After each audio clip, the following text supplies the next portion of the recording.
This is the Artist Entrepreneur Podcast. We are your hosts, Amanda Ritchie, Noah Dock, and me, Kerry Wee. We're three artists brought together by the love of circus and dance. Amanda from the world of Cirque du Soleil as an aerial soloist. Noah, our academic, and me from the commercial dance world. This is one of the greatest jobs in the world, but it comes with uncertainty. Each episode contains insight on how to pursue art-based businesses. We'll have a variety of guests and have lively weekly Discord. Tune in every week to hear our perspectives on the minefield that is the artist's way of life.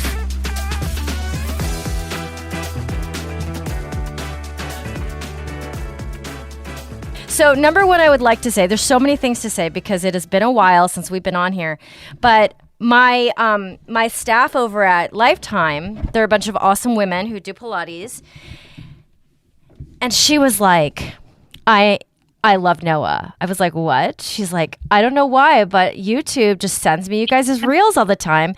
And who is this guy? And I love him. And I love you too, by the way, but I love him. And I was like, oh, people are actually seeing these reels? Aww. Okay. I love that. I know. And so it kind of gave me, I texted Noah and Amanda like a day or so ago. I was like, I think I'm getting some new fresh blood to like do these reels because as I only lose steam when I feel like people aren't looking, when I feel like they're not getting received. But if they're getting received, I'm happy to do it. You know what I'm saying? Yeah, amen. I love that. I love you personally. I've never met. Oh, I was going to say I love you. I love you and Amanda. You guys are like my sister. I also love you. Okay, so a lot has happened. Listeners, we are now in the second week of December. I believe I've looked at the calendar. I'd hoped to get Amanda on here because I kind of wanted this to be our season wrap, but I might do one more with her. Ooh. We'll see, because we are coming to the end of 2025 and Kerry's going to hibernate and not come out for a couple weeks, I think. So, yeah. I would like to quietly quit my entire life soon, but I can't. Yeah, I don't think that's going to happen for either of us. I just want to say that your background is so neat for like the first time ever. What do you mean it's neat?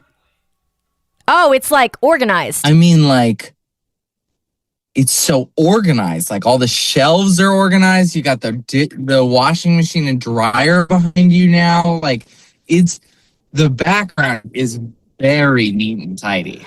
You have not seen it since we put some time and energy into this room. Hold on. What, Bean? Oh. Okay, I gotta wipe a butt. My goodness. Can you keep that in? Well, she can. Yeah, I can keep it in. So, can you keep that in the video? I gotta go wipe a butt to be in the podcast. I think that's hilarious. Well, what happens is that she's obviously capable of doing herself, but a lot of times it's not like complete homework. It's not like the homework's done. You know what I'm saying? So I have to like go and check. Okay, so since we started working on it, I'm gonna do this. Oh, there's the drum set now. Yeah. Yeah. Hell yeah. Yeah. And you see there's paneling back there. There's paneling back there with sound absorption. And there's also sound absorption on the wall that is right in front of me that you can't see. So we have, invested some time into this room because this is the room we use most in the house, apparently. Right. Because of our jobs. Okay, so Noah, we both saw it by now. You guys, this is our big review. We had a review of Wicked 1, the first one, in June of this year, which I will put in the show notes. And we wanted to do this. This may or may not be our season finale, and we'll start again in January when we've come up for air. Come up for air. You mean while I'm drowning? Drowning in what? Oh, it's good we haven't like talked in the last couple of weeks. Yeah, let's do this. Let's not go into Wicked until we do a check-in. Noah, what's your check-in? I need to know all the things. I've been absolutely slammed. Yes. Working my patootie off. This past weekend was the photographer for a dance convention Mm. in Monterrey, Mexico. Oh, what was the name of the convention? Can you say? Probably. It was called Jump. Oh yeah, Jump convention. Yeah. Looks we're gonna see what happens, but they have asked me to come back. I would like to have a conversation with them about, doing some other jobs with them and being involved in some different ways because I think I could be beneficial in other ways as well. But that's like a whole new thing. Yeah, is this a new gig? When did you get this gig? This happened literally 2 weeks ago. Did you apply for this or was this through your relationships? This is sort of both. It was sort of a relationship application. Remember the Women in Entertainment event that I was a videographer for? Maybe. I don't know. I was a videographer. There's a company that they put me up for things occasionally, and they put me up for this in like June, and I forgot about it. And then I got an email in September saying I was shortlisted, and then I forgot about it again. And then I got an email from them on about 2 weeks ago, and they were like, "What are you doing in 2 weeks?" All right. I was like, "I'm free." So, it looks like they're looking for somebody who can be there somewhat regularly, which, that's travel like 3-4 days a week, however many weeks I want to do it, which is Up your speed. What do you like to do? it's up my speed for sure. But that combined with working an office job 3 days a week, combined with doing cocktails, combined with doing red flags, which we are launching at the end of January, beginning of February now, officially. Okay. Because the app is done and fixed and set and ready to go. Goodness. Huh. Yeah. Thank we're God. There. We did it. Congrats. Live on the app store. No more issues. Okay. Ugh. Oh my God! Did you just push through that like you pushed out like a what is it like a stone out of your urethra or something? What is that called when you have urinary stones? Whatever. Is that what it feels like? I pushed that thing out of every orifice that I have.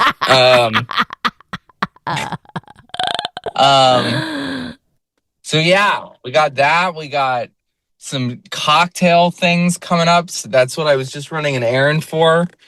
There's a lot going on, and I have not had any free or personal time really in the last couple of weeks, and I will not in the next few weeks. This week is, like I said, I got back Sunday. I've been running errands and doing things yesterday and today. I'm back in the office the next 3 days. Then I have a weekend. I have a normal person weekend, although it's my roommate's birthday, so we're going to celebrate a little bit at some point. Okay. And then I fly to Vegas Monday. I'm working in Vegas for 3 days. I'm back in the office for 2 days. I work again over the weekend. I work again, and then I leave for Mammoth, and I'm gone till New Year's working and running around Mammoth. What's Vegas? Vegas is magic. Close-up magic. So, it really is famine or feast because you plant all those seeds and you're watering the lawn and you're waiting for things to grow. And many times they grow at the same time. Yeah. And a lot of fucking weeds that you didn't end up, planting in the first place show up too. Noah, my life. Okay, first of all, listeners, I want you to hear and appreciate and recognize how much Noah must love us because he carved out this hour for us to do this. And he doesn't have the time.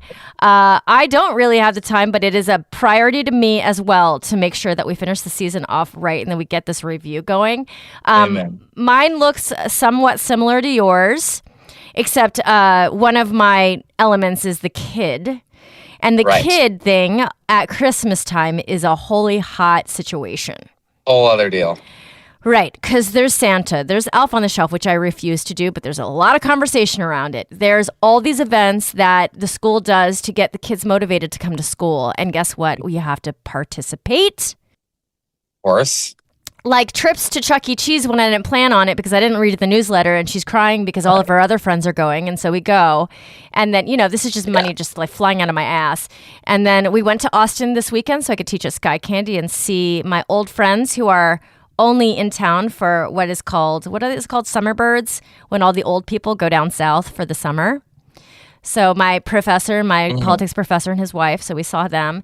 I taught at Sky Candy, drove back, and then right into the gym. And last week I did more of the gym than I normally would because they were offering me some more classes that like people were out, so I was subbing, and I need the money. So I'm looking at about... Hard to turn down money. Hard to turn down money. Same thing. I'm looking at about 14 days of straight work that I'm not having a day. And I wanted to quit before all this happened. Like I had those feels like December 1st. Yeah.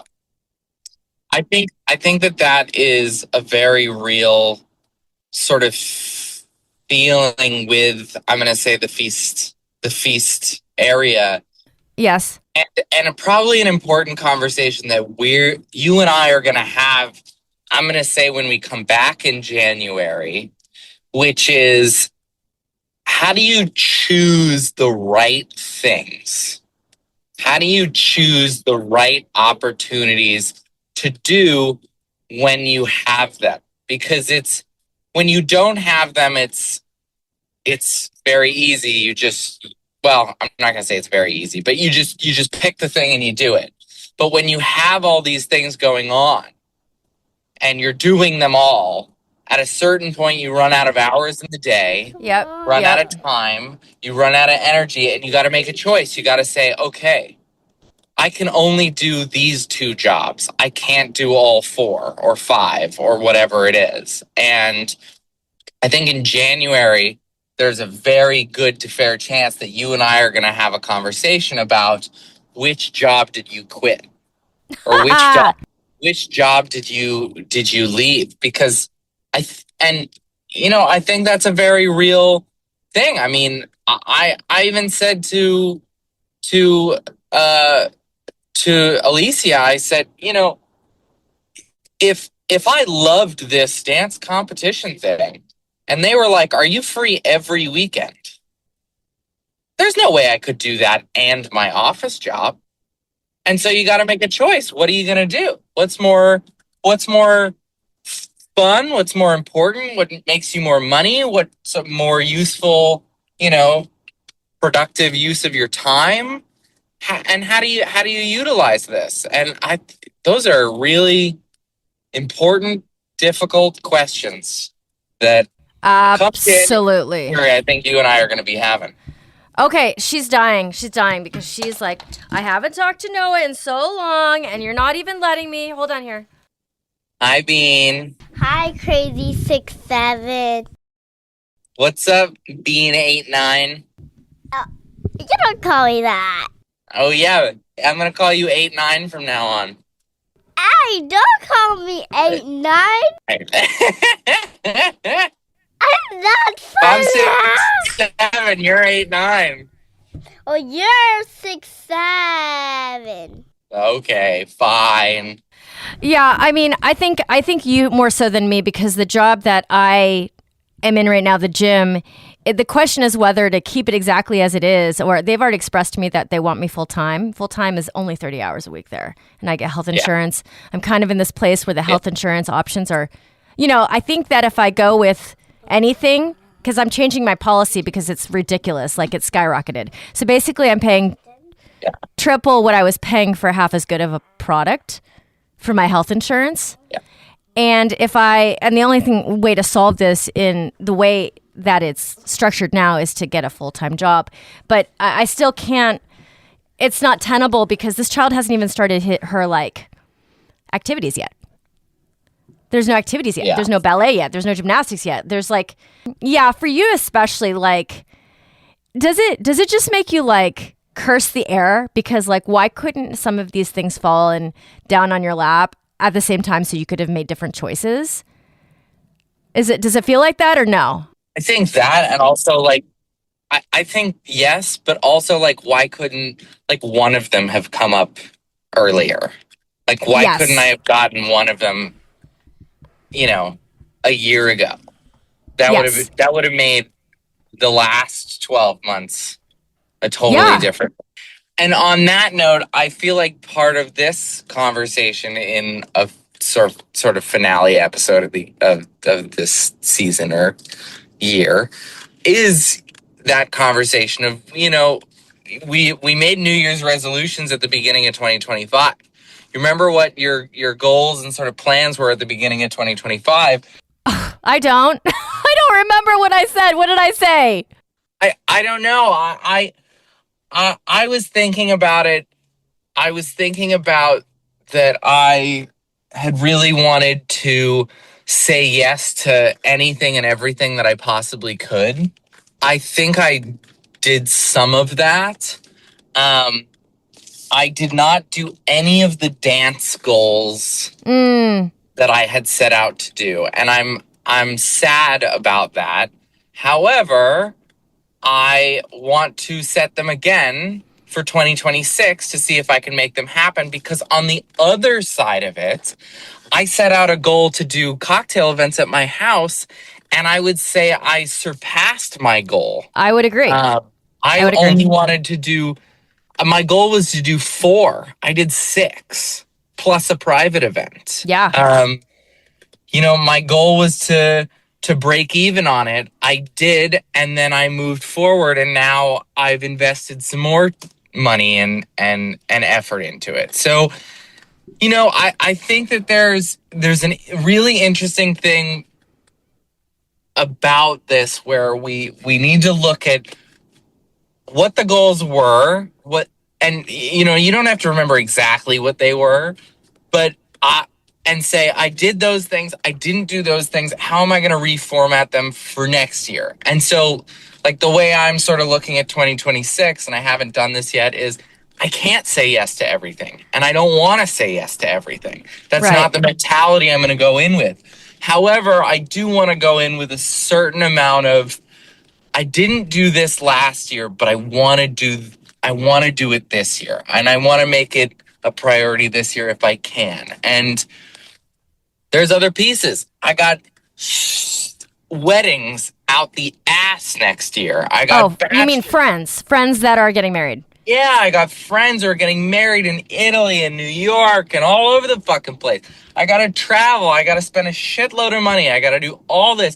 That changes your priorities and your perspectives and all those things. I mean, I just have to pay for all of this wedding experience. Yes. And so that has to be a factor of my goals, and I can't say yes to everything if I'm doing that, But then you have to take things because you're trying to afford it all. Yeah. And you know what? There's all the other things that we didn't anticipate. Like this year, I really didn't anticipate my, mental health struggles that I've gone through this year. I'm still dealing with them, and I'm hoping that I can overcome what I need to in 2026. But I also did not anticipate doing my 6-week gout diet workout experience that really changed a lot of perspective and was a huge accomplishment for me. Losing fucking 15 pounds in 6 weeks. It was a huge accomplishment. And I'm in the midst of doing it again because now I know I can do it. And that was something that was not on my 2025 bingo card, right? And I'm so glad that it found its way into my year, and I can apply it into 2026 and into my future. And it felt like an accomplishment. It felt like a New Year's resolution without it being one, I do. So what happened this year is I had a lot of financial goals, and slowly but surely we are achieving them. We are just on the cusp of achieving them. We are not like deep into achieving them. So it still feels like a little sketch, but we now are owners of 2 homes. One of them has, stable tenants in there for at least 1 year. Yep. Always good. And we are now in this house. We are slowly picking out all the things that we want to do. Bean is doing a dance for you behind me. I love it. So, it's so interesting because sometimes I wish I was the person that was really good at looking at what I've achieved and like taking a moment to celebrate and like not just moving on to the next thing that's going to stress me out. Mm-hmm. But apparently I don't really function like that. Same. Because until you brought that up, I was not like, oh my God, I've accomplished so much this year. It's all the things that I haven't yet accomplished. Maybe that is a big driver of my motivation generally. I think maybe that's a good function for it, to motivate me. I think that's a good thing though. And I also, I'm not a, this about me. I'm not a celebrator. I'm not a, I don't spend a lot of time going, oh, I did so good. That's just that's not my MO. I hate everything. Well, I mean, it's on to the next. It's like, okay, well, this is the other 10 things that I did not accomplish this year, even though I accomplished these 5 things. One thing that's coming up to me, I guess not surprisingly, because what have I done this year? I've successfully kept this one alive and etc., which is great.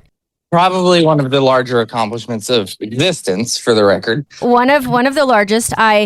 We bought this house, we renovated it, we are upkeeping the other one, and I got a really a job that I will end up staying in if I can. So I'm establishing that. The Arium, I'm still building.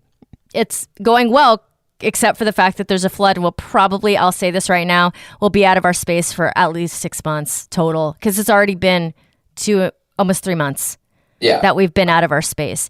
Also something that you could never have foreseen. Also something I couldn't have foreseen, that we would be out of our space and unable to really, really push sales as much as I would like to. I've done really well, moderately well with the retreats, which I didn't see coming 2 years ago. So there's that. So that's all wonderful. What I realized recently is that I need to create very strong boundaries around my artistic time because it is shrinking. Yeah. Like a lot. Like just eating away at the corners because it is the one thing that can give, and I'm not necessarily going to lose a tangible dollar amount. But if I don't have that time, you know what I'm saying? Do you feel that way? Do you feel that way about your stuff? I do. I think it's the thought that I've had on the dance piece, right? Yeah. Yeah. I wasn't able to accomplish that this year. And I had a goal, and I set the goal and I didn't reach the goal, and that pisses me the fuck off. But can you reverse engineer it to the amount of time you spent on trying to get those gigs or jobs or projects going? Is it just that the focus wasn't there because you had to eat and that came first? If I'm perfectly honest, I think it was a combination of I need to eat and the mental health stuff. Okay. Yeah. I think the mental health thing really took a toll this year. Yeah. How does that make you feel? Do you feel like, okay, is it okay because it is what it is, or does it really make you bummed out? Like, does it make you really sad that you had to go through that? You're still going through it. Oh, it sucks. There's no way around it. It sucks. I think that it's just, trying to it's one day at a time. Yes. It's so hard when you're planners and big picture thinkers like us, and you got to do it one day at a time. Well, let's look at my week. I took extra hours at the gym because I need the money, and there's holiday things going on. There's got to get this Secret Santa present because this party that I'm going to for work needs to happen. Bean has a bunch of spirit days. I need to coordinate with one of my students to... Did you say secret parent? No, not secret presents for you, Bean. Hush. Aww. Go. You already have secret presents. They're all in the closet or in the somewhere else in the world. So there's all this holiday stuff going that takes up my mental load. And then like today, for example, I was at the gym. I dropped her off. I was at the gym. Dropped her off at 7:45, was at the gym by 8:30. I called American Express because I've been trying to call and fix my credit card stuff. There's like fraud on my card. I've been trying to fix this. I think I've called them 3 times and not had the time to stay on the phone with them because they take forever. Going to the gym. I'm there from 9 to 2. I come home. I shove food in my face. I go pick her up. Barely make it for this. I have a client in 1 hour from now. That's it. There's no like. No thinking. There's no wiggle. Yeah. And I'm not saying I am not saying that I would rather it the other way. We've done that. You and I. Like. Yeah. Well, we've done that. The thing about the no wiggle is when you then have wiggle, someone's late, or you want to make everybody happy, right? Yeah. You want to make everybody, feel good, and you want to accomplish all the things, and you want to be there, but,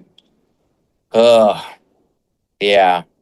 I was going through that with the office job, but yeah, I applied the age-old concept, not my monkeys.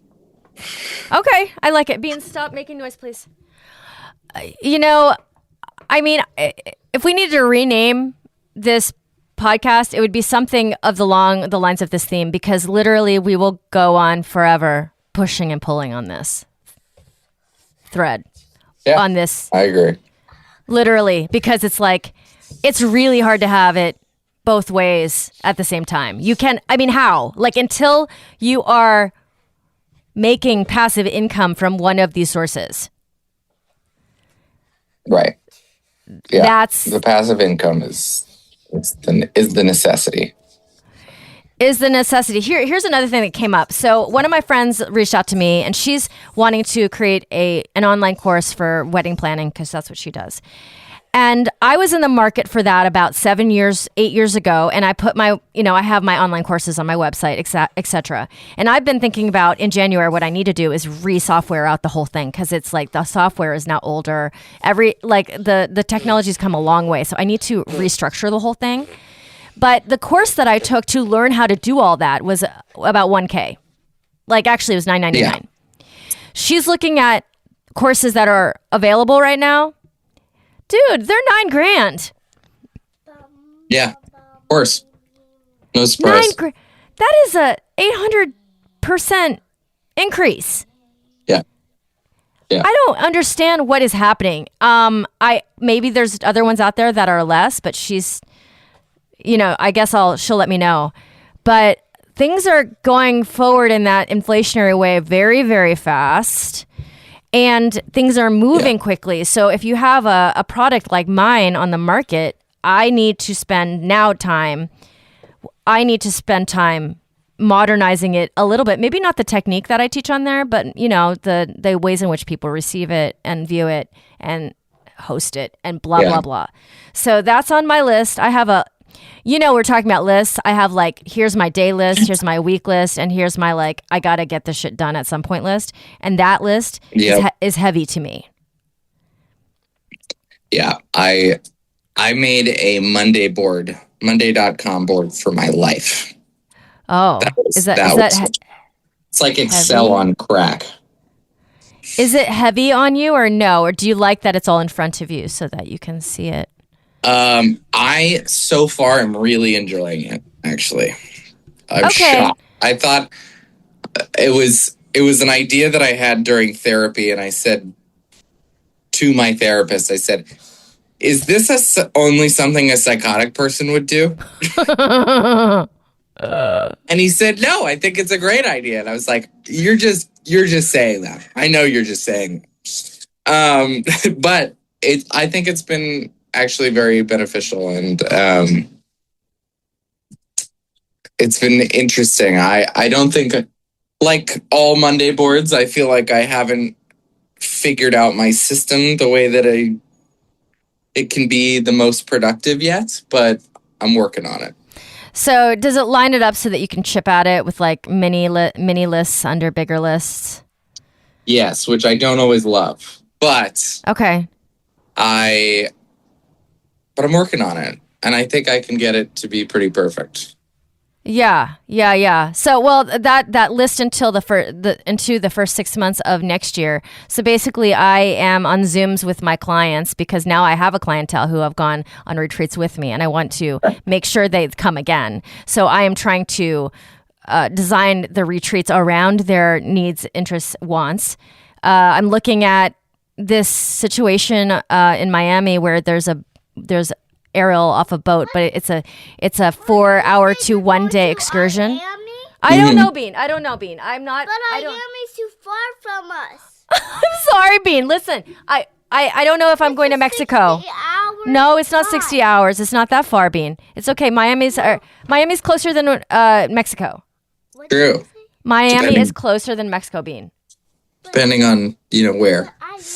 Okay, you gotta let me do this, Bean. Miami's close to Big Bull Landing. No, that's in Europe. She is learning geography, by the way. So, and there's 2 in Europe that I'm looking at. I thought I was going to go back to Casachango, but my students want to go elsewhere in the world, which I understand. Basically, there's so many tabs open on the different things. And when I'm having a week like this, where I have to pay attention to the task at hand, which is be at the gym from whatever time to whatever time, and not to say that I feel like it's not a waste of time. I need to put the time in there. The people who have been there for a lot longer, they're sailing a little bit. I need to get to that point. Yeah. It's also the low time for fitness. So it's like you work a little harder and then it starts to flow in January, February.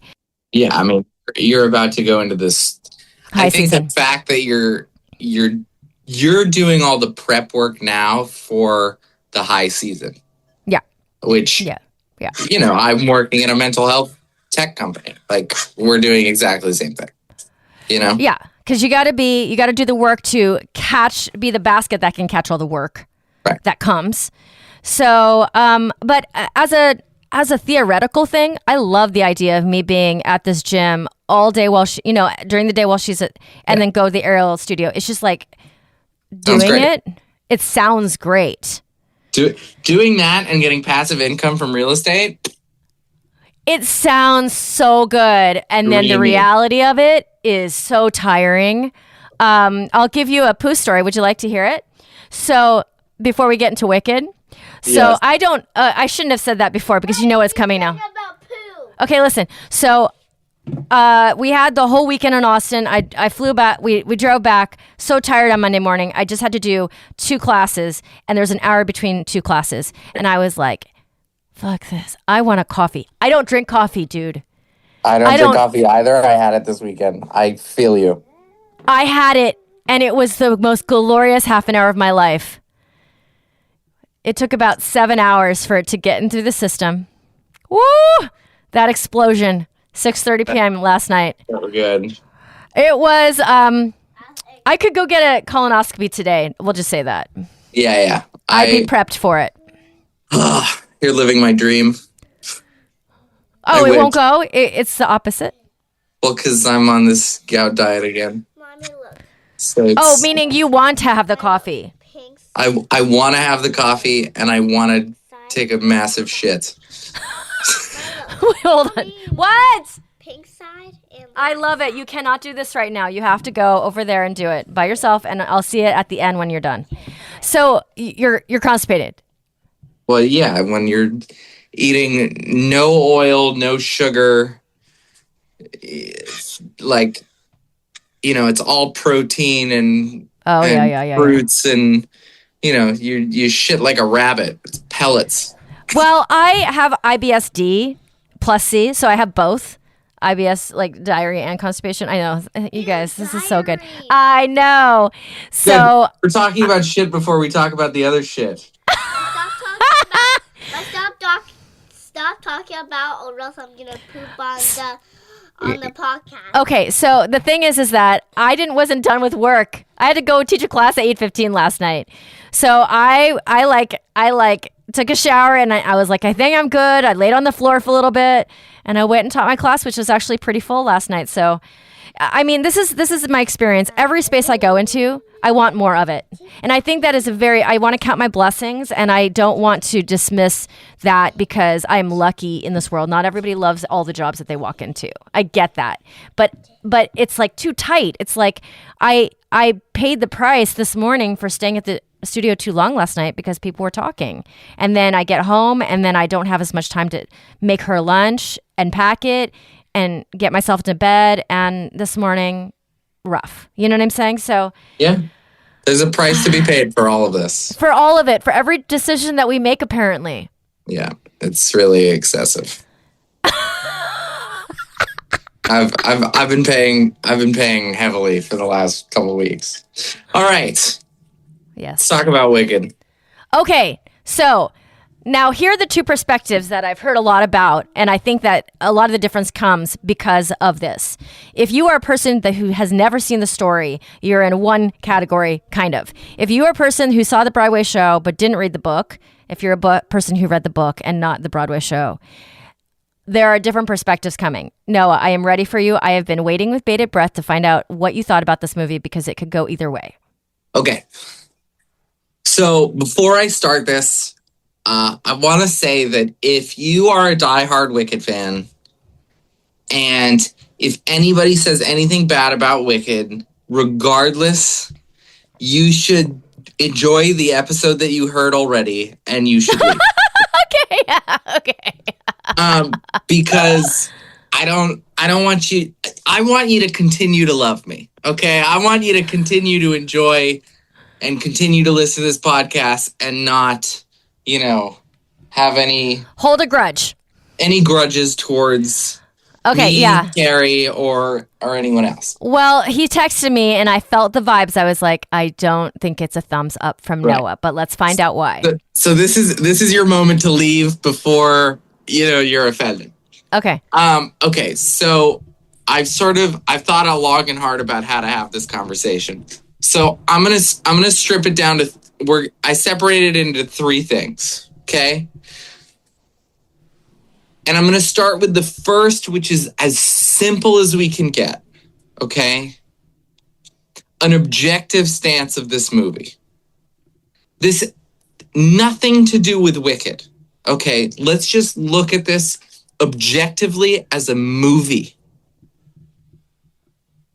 Objectively, it was a terrible movie.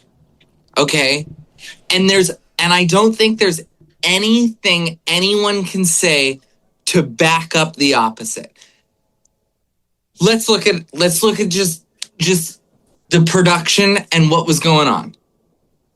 First of all, the CGI was arguably better in the second movie. Arguably better. However, they still coded every fucking scene in some level of CGI that was not great and was unnecessary. 2, the directing was bad. I'm sorry. I know you all love this director. I know, but it was objectively bad. Okay. Okay. Give me some examples of why you think John Shee did not do a great job at this. Glinda's main song. Why the fuck are we doing 8 mirror tricks back to back to back? What are we doing this? What are we doing? There's no reason to do this. No reason. Number 1. Number 2, random lens flares in the forest. Why? Why is there a random lens flare in the middle of the forest during this movie? There's no reason for it. There's no logic for it. It's sloppy. It's bad. The lighting, dark, strange choices. Don't understand what's going on. The dialogue. Oh, come on, guys. I'm feeling a bit wicked. The shot of them over the bed floating before the quote unquote sex scene. Come on. these are things that are just objectively bad choices, objectively basic, objectively poor decisions. And the randomness of the camera work and the direction was just, I felt like I was watching a senior thesis director piece where they had learned a bunch of skills in college and they wanted to utilize all of them. And I just, objectively bad. I don't think there's anything anybody can say to prove the opposite, because when you use those techniques, when you use those skills in film, there's a consistency about it. There's a theme. All art works on those themes and those consistencies and that storytelling. There's a reason why all of the Star Treks, J.J. Abrams uses fucking lens flare after lens flare after lens flare. That is a thing. It is a stylistic choice. But when you choose 12 different stylistic choices to throw into 10-minute segments of a 3-hour movie, there's no consistency. There's just randomness. Okay. Okay, can I interject for a second? Yes. Might it be, okay, I don't know if I can make this argument for it because I don't think you're going to see it this way. But might this not be objective? Might this be subjective and it's just Noah's opinion versus my opinion is fact? No. No, because if it was my opinion, I would say I didn't like it. If it was my opinion... Oh, hold on. What is it? What would you like to say to Noah? No, I told you. You should say it, so you say it. But what was it? I forget what you're saying. Oh, she wants to know why you don't have a squishy baby at home. I do. He's over there. Hold on. Oh, he means his puppy. I have a squishy baby. He's right Oh, there. it's beautiful out there in LA right now. There's my squishy baby. You betrayed me, Mommy. Oh, I betrayed you by moving you to Texas? Oh, my goodness. You can blame your papa on that. Mommy. Okay, so... Mommy, I told you. So, do I think it's my opinion? No, I don't think it's my opinion, because I think if you look at cinematography, if you look at filmmaking, if you look at the way that things are produced, art in general, they don't do things like that. When you watch a really good movie, a well produced movie, I mean, you see these things and you go, what? You can watch a bad movie that's well produced and go, fuck, that was terrible.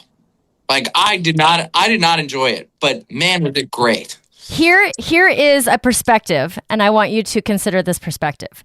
Hit me. I was so enthralled by the vocals and by the story that I had not yet had the luxury of finding out that all the stuff you're talking about, I did not notice. And that's why I bring up there are people who love Wicked and I love Wicked. You are gonna love it no matter what. I can listen. Fallout was my favorite video game growing up. Okay, Mm-hmm. And you have a jacket to match. and I have a jacket to match it.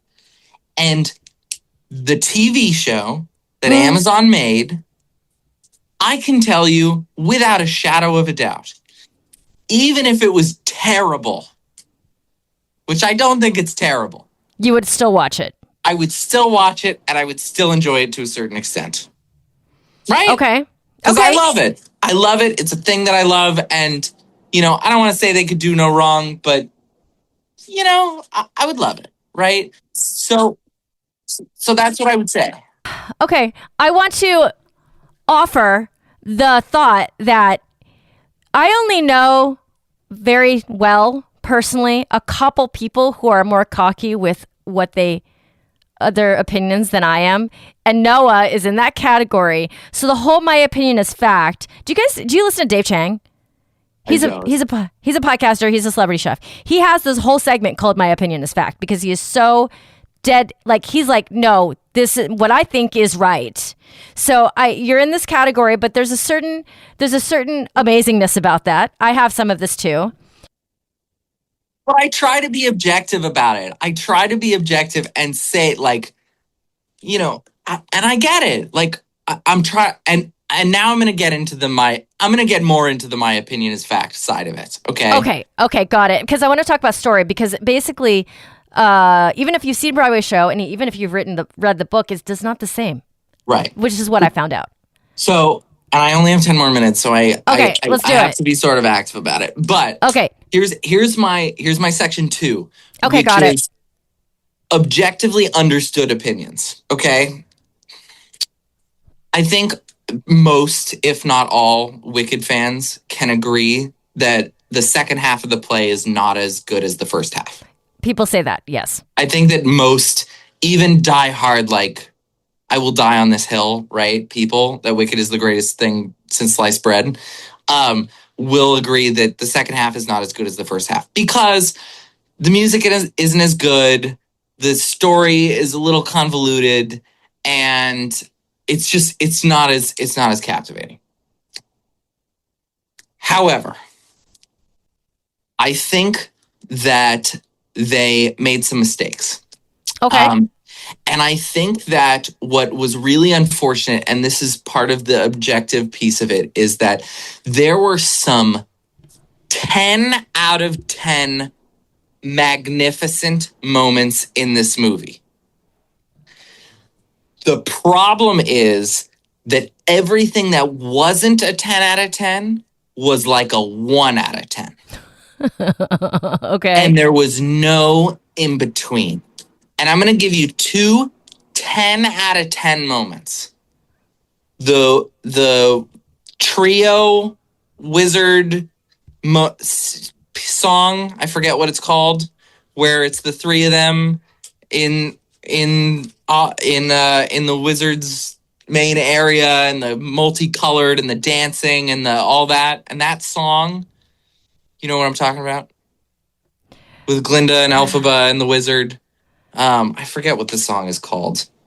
No, I can't remember. My favorite song in the second half is I've Changed, the one that they sang to each other. Sure. Yeah. The wonderful, I think it's the Wonderful Wizard song, whatever it is, was so fucking great. It was directed well. It was colored well. It was shot well. It was fucking great. The moment between Glinda and Elphaba when they had their fight in Munchkinland, phenomenal, fantastic. There was character, there was light, there was fun, it was so good. I would make an argument that when she arrives at the castle and all the monkeys are setting up the castle and the fire, and she's standing, and it's a big moment. Also, great, wonderful, fantastic moment. I'm going to give you some not fantastic moments now. Okay. The skateboarding kickflip of the broom off of the yellow brick road at the beginning of the movie. What the fuck was that? The Snow White and the animals in the forest moment, where she's singing to all the animals like she's Snow White, was weird and cringy. Are you going to say something about her sweater in the bedroom scene?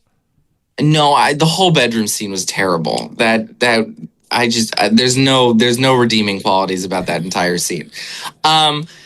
Those things were bad. Those things, in my opinion, were bad. The other side of it is the second half is not as good as the first half, and what I walked away from and what disappointed me the most about this movie was I felt like I walked away from the first movie, even if I didn't love it, even if I had problems with it, I felt like it was a standalone movie. And I was very impressed and excited for the idea that it was a standalone movie. And what bugged the shit out of me Didn't feel like that to you? Was that when I walked out of this movie, I went back to my opinion that this should never have been 2 movies. And they could have, and they had the opportunity to make this a standalone movie.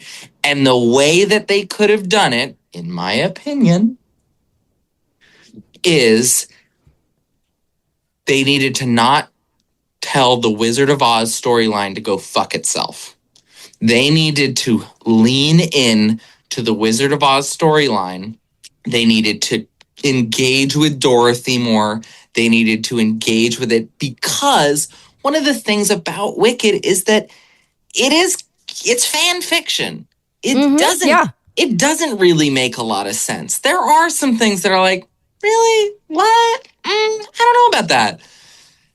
But if they had done a little bit more time and overlap into engaging with both stories, it could have been a standalone film. And because they didn't, in my opinion, they really threw Dorothy, they threw the Wizard of Oz to the side. And they were like, we do not want to address it. Now, there are some other things. There are some other reasons, some rights issues and things like that. But I think if they'd spent a little less money on some special effects and a little more money bribing MGM to let them use all the things that they wanted to use, they could have done it. They really brushed that whole thing aside. And I think there could have been some really beautiful moments. I mean, and I'm gonna use one that I think could have been great. Okay. There's a really beautiful moment in The Wizard of Oz that is a classic visual of Dorothy in the tornado, seeing her neighbor on the bicycle, and then seeing the witch. Wouldn't it have been a wonderfully amazing thing to experience that moment from Wizard of Oz again, and to see it as Elphaba trying to go stop the house from landing on her sister? Yeah, you're right about that. Oh my God, that would have been heart-wrenching. It would have been amazing. It would have been so fantastic. But we didn't get it. We got her and Fiyero floating above a fucking bed. You guys, he's really passionate. I feel like it comes through. Listen, you saw the Broadway show. Are you a Broadway show purist? Like, if it had gone like really off the track of that, do you think you would have been like, I hate this? No, I think they went off the track in good ways in the first one. And I think that's one of the important differences between film and theater, is you have to understand that a theater show cannot be a movie, and a movie cannot be a theater show. There are discrepancies and differences between the two, and you have to take the opportunity. And I said this when we talked about the first Wicked. Sweeney Todd is the perfect example. The movie is not the show, and the show is not the movie. They stand alone.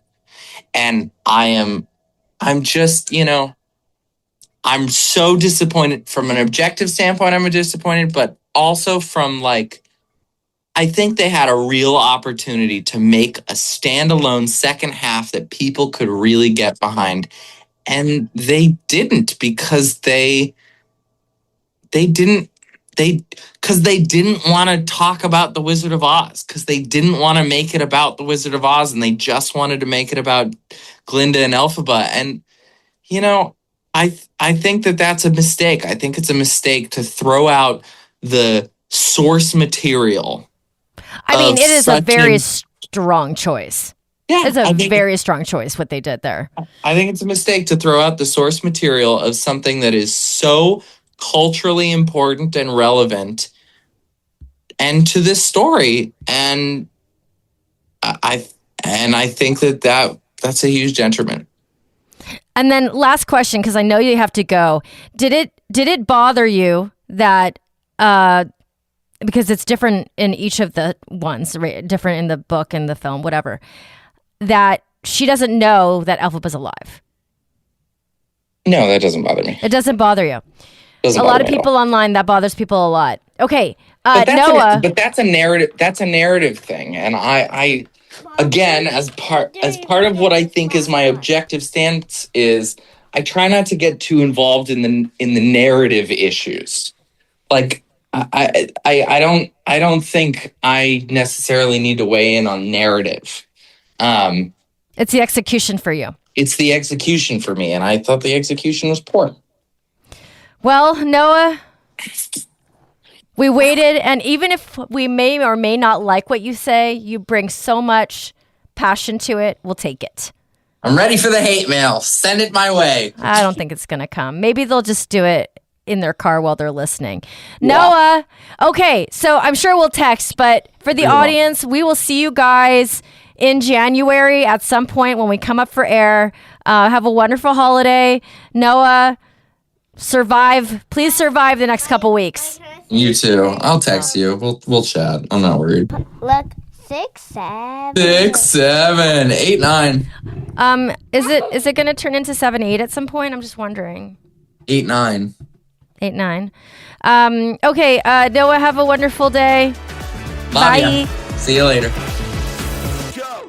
Thank you so much for tuning in. You can find Amanda Ritchie at Grounded in Flight on Instagram and at Noah Doc on Instagram, as well as Red Flags app.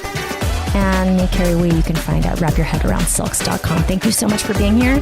We appreciate you. We have so much more coming at you, including guests that are in this art world, that are blazing their way through new businesses, and just more banter from us. Thank you for listening. This is The Artist Entrepreneur.